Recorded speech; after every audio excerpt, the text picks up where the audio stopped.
हे जे दिसतंय, हे जे छोटे छोटे कोंब आहेत, हे केशराचे कोंब आहेत. आणि हे केशराचे कोंब आणि ही इथे असलेली ही केशराची शेती आम्ही नाशिकमध्ये बघतोय. ऐकलं एकदम बरोबर आहे.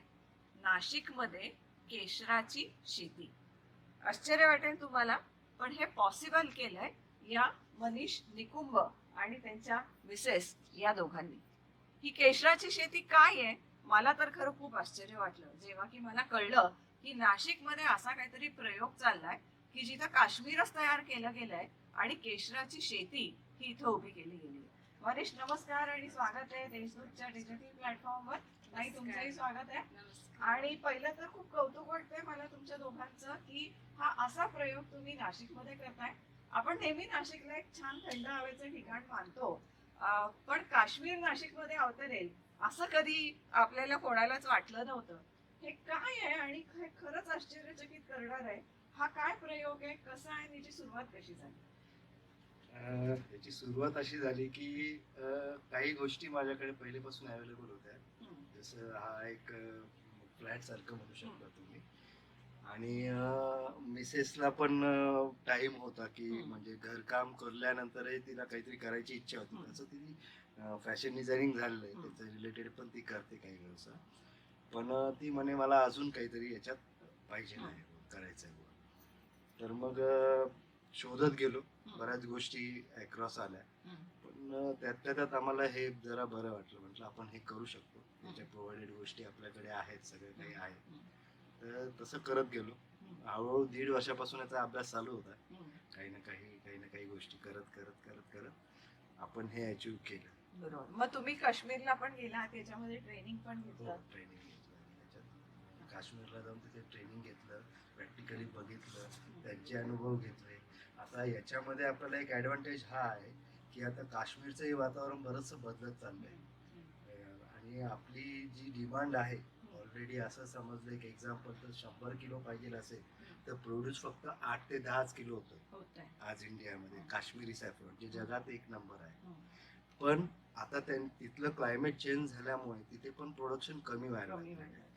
याच्यामध्ये ॲडव्हान्टेज हा आहे की याच्यामध्ये फंगस वगैरे होण्याचे चान्सेस खूप कमी आहेत, कारण त्याच्यात सॉइल पण नाही, पाणी पण नाही. त्याच्यामुळे लोक आता बरेचसे तिथले लोक सुद्धा एरोफोनिक्स कडे जास्त वळत आहेत. म्हणजे ही जी शेती नाशिकमध्ये पॉसिबल होतीये ती एरोफोनिक्स या कन्सेप्टवर चालणारी आहे. एरोफोनिक्स याचा अर्थ काय की तुम्ही इथे बघताय हे कोंब हे फळ्यांवर हे ट्रे मध्ये ठेवलेले, याच्यात फारसं सॉइल नाहीये किंवा इथे सनलाईट सुद्धा हा आर्टिफिशियल तयार केलेला आहे. आणि इथे पाणी पण नाहीये, पाणी विरहित अशी ही शेती आहे.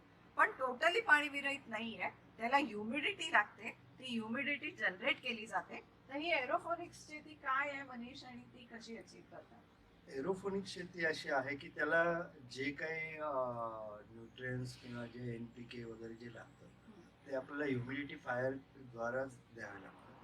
आणि त्याला आर्टिफिशियल जसे LED लाईट, ग्रो लाईट आपण आणलेले आहे, तर ग्रो लाईटनी त्याला जे सन पासून जे भेटतं ते सगळं त्यांना याच्यापासून भेटतं.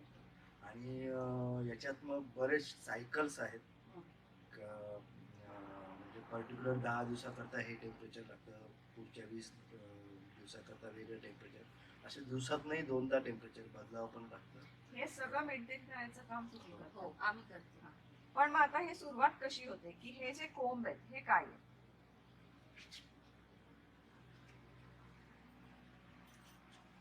हे केसरचंच कोंब आहे. हे तुम्ही कुठून मागवता? हे काश्मीर. काश्मीर. मग आता हे तुमच्याकडे आलं, आता याची पुढची प्रोसेसिंग कशी होते? हे आल्यानंतर आम्ही ते पूर्ण हे जे कव्हर असतं वरचं, हे पूर्ण क्लीन करतो. ओके. त्याला हे जे वरचं कव्हर आणि खाली काही थोडीफार सॉइल वगैरे असते, ती पूर्ण कव्हर जे असतं ते पूर्ण कव्हर करतो. मग ते एरोफोनिकच्या रूम मध्ये ते शिफ्ट करतो. ओके. आणि मग ते असं ट्रेवर तुम्ही ठेवलं? हो. आता याची सायकल काय होईल, इथे काय होतं त्याला? इथे जेव्हा एरोफोनिकच्या रूम मध्ये ते येतं त्यावेळेस मग AC टेम्परेचर हे म्हणा, आपलं चिलर म्हणा, ह्युमिडिफायर म्हणा, हे सगळं टेम्परेचर मेंटेन करून, जसं डेली बेसिसवर डे अँड नाईट मध्ये आम्ही टेम्परेचर मेंटेन करतो, त्याच्याने मग त्याला हळूहळू हे असे बारके बारके कोंब फुटतात. या ह्युमिडिफायर मधलं काय काय पुरवलं जातं? वॉटर. पण ते वॉटर जे असतं ते वॉटर आपलं क्लिअर, म्हणजे जसं बिस्लेरी सारखं वॉटर असतं ना, हा, ते वॉटर पाहिजे. ते चांगलं. Normal water normal water normal RO water. RO water. आरो वॉटर. ओके. आणि मग त्याची जे ह्युमिडिफाय होतं ते ह्युमिडिटीनी याला जो ओलावा मिळतो आणि त्या मॉइश्चर मधनं जे न्यूट्रिएंट्स ऍब्झॉर्ब करायचे तेवढे ते ऍब्झॉर्ब करतात. येस येस तेवढे न्यूट्रिएंट्स त्याला सफिशियंट असतात. येस. ओके. आणि त्याच्या साइड बाय साइड ह्युमिडिटी बरोबर एसी आणि चिलर दोन्ही काम करत असतात ना. मग ते कमी जास्त टेम्परेचर वगैरे जसं जसं डे नाईट मग त्याचे टेम्परेचर तसं ठरलेले आहेत. आता नाशिक मध्ये थंडी सुरू होईल, हाच पिरियड प्रॉपर आहे हे सगळं करण्यासाठी? हो, त्याची घडणच अशी आहे की ते ह्या सीझन मध्येच आहे ना. आता त्याच्यावरती रिसर्च बराच चालू आहे की त्याला 2 पीक कसे घेतात हा. इयरली, पण ते एवढं अजून सक्सेसफुल होत नाही. त्याची सायकलच तशी आहे, त्याची घडणच तशी हे आहे. लावायला कधी लागतं?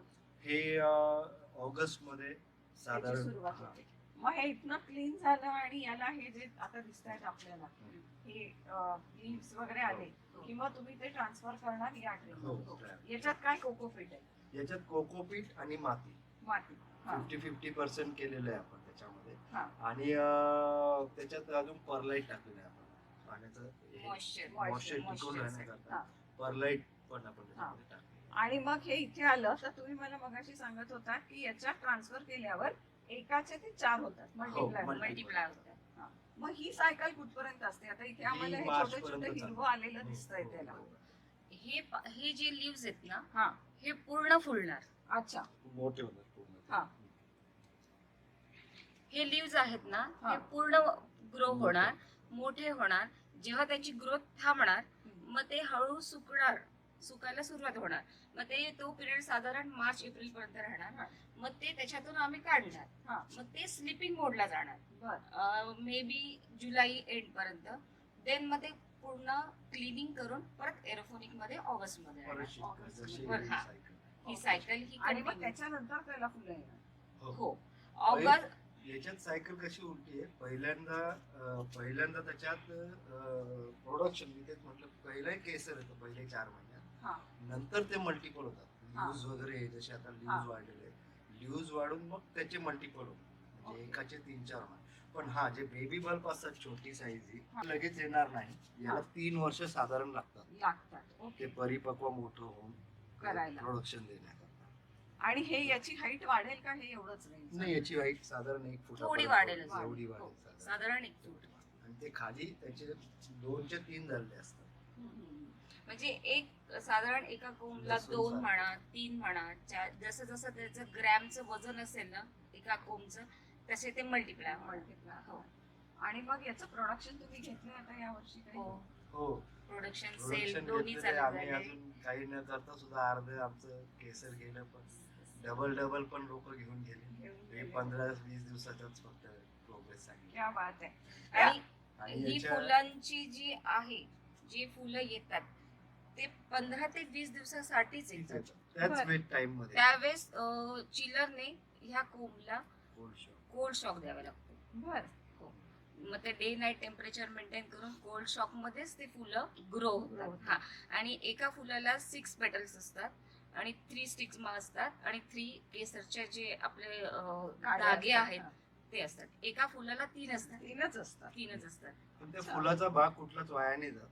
त्याचे जे पॅटल्स असतात ना, ते आपण जे बिर्याणी, काश्मीरी बिर्याणी वगैरे जे बनवतात त्याच्यात टाकतात. त्याची प्लस powder. त्याचे 3 जे येलो कलरचे पण स्टिग्मा असतात ते आपण जे पान खातो पानामध्ये टाकतात.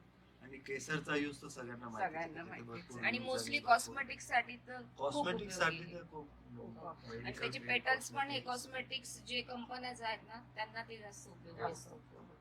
म्हणजे एकाच प्रोडक्शनचा खूप सारा उपयोग होतो. कौतुक वाटतंय मला या निकुंभ दाम्पत्याचं की इतका वेगळा विचार केला. तसे हे एक गव्हर्नमेंट जॉब मध्ये आहेत आणि ताई स्वतः डिझायनर आहेत, पण तरी सुद्धा काहीतरी करून बघावं, याला म्हणतात उद्यमशीलता.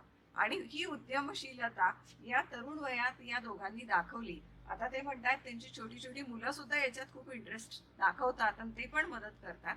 आणि असा काही इतका नाविन्यपूर्ण प्रयोग हा तुम्हाला इथे बघायला मिळतो.